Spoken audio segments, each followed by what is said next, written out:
sure, like everyone, when I got my council tax letter, I was feeling a bit worried, thinking how much will actually go up by. Then, of course, I opened it up and took my wallet to the hospital because of the massive kick in the gonads it got. But unfortunately, that might not be the end of things. So how come? Surely they're only allowed to put things up by 5%, right? Well, we've heard in the past that they do find sneaky ways around it. Some is even up to 25%, but according to this article, it could go up more than that. And I say that because according to this, the article says that council tax bills hammer blow as 500,000 people will see their prices double. But how can they possibly get away with that? I mean, we've all heard, haven't we, that for anything over 5% there's got to be some sort of referendum. But it does appear that certain councils have kind of taken advantage, shall we say, of a little loophole.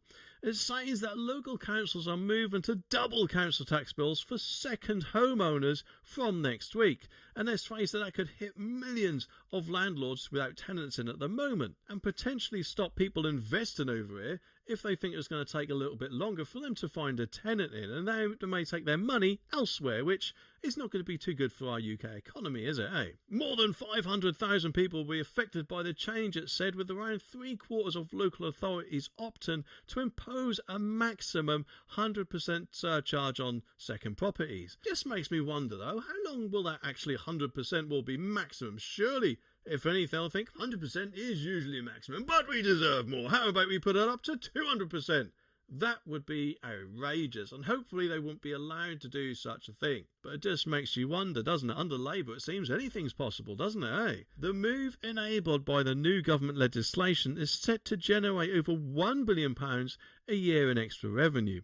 And the average council tax bill for a second home will jump from £2,280 to £4,560, and those with larger properties could be hit with bills as high as £8,000. And this is for every property, I'm assuming, so that could be a massive impact to not only big companies but also retired people who presumably chose to be a landlord for a bit of, I guess, easy money in their eyes. But if something like this comes along when they have to pay when they haven't got a tenant in, even if it is for just a few months, that could surely hit a lot of people's income, especially if, of course, they've also lost their winter fuel allowance recently. And it just seems to me that this is more of a money grab than anything.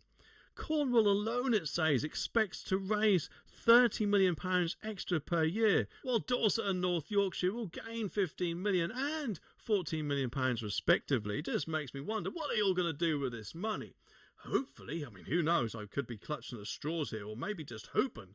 But maybe, just maybe, I guess we might see the rarity and see a few potholes being filled. I mean, let's face it, with the size of some of them, it could put local swimming pools out of business, couldn't it, eh? The measure introduced under the Levelling Up and Regeneration Act aims to tackle the impact of second home ownership on local housing markets, particularly in tourist hotspots. And research suggests house prices in coastal areas have surged 4.2% compared to just 0.8% in other parts of the country. Now, the thing is, as we all know, there is something to say appears to be a little bit of a housing shortage as we speak. So I don't know about you, but I don't think it would be a really good idea to pay off a load of landlords who could potentially house quite a lot of people who might instead now decide to choose to sell up. I mean, a lot of people might say, well, that's a bit of a long shot, but then again, who knows if it impacts them quite a bit, especially if they have to pay $8,000 even on every property, then they might just do that indeed. And unfortunately for quite a lot of people renting, it does appear that even though they can prove to the banks that they can afford the current rent and therefore surely any mortgage payment under that, that often isn't good enough for the banks, and therefore they deny them the mortgage. So they're stuck renting a lot of the time and therefore are just going to be added to the housing queue, aren't they? Councils, it says, that argue that extra funds are desperately needed to support local services, particularly social care, amid severe budget pressures. Property experts warn that the new change could trigger a sell-off of second homes, particularly in coastal and rural areas where the values have already dipped. And some estate agents report a 10% drop in prices of second homes in sought-after locations, which does not sound too good, eh? And it all appears that this is adding more of a burden to that, doesn't it? And get this, Lucian Cook of Savills told the Times that demand has collapsed in the wake of recent changes, including a rise in second home stamp duty from 3% to 5%. I completely forgot about that. So they're going to be hammered by the stamp duty if they want to buy another one. And then they're going to be hammered by the council tax as well, which is surely going to affect quite a lot of people financially, and therefore it's surely not surprising if they get put off by it, isn't it? Hey, either way, though, I do think Labour have got a lot to answer for, and the sooner that this is cleared up, the better, and hopefully this will not be allowed to happen. But let's face it, with the way things seem to be going, I think it's more of a certainty than anything.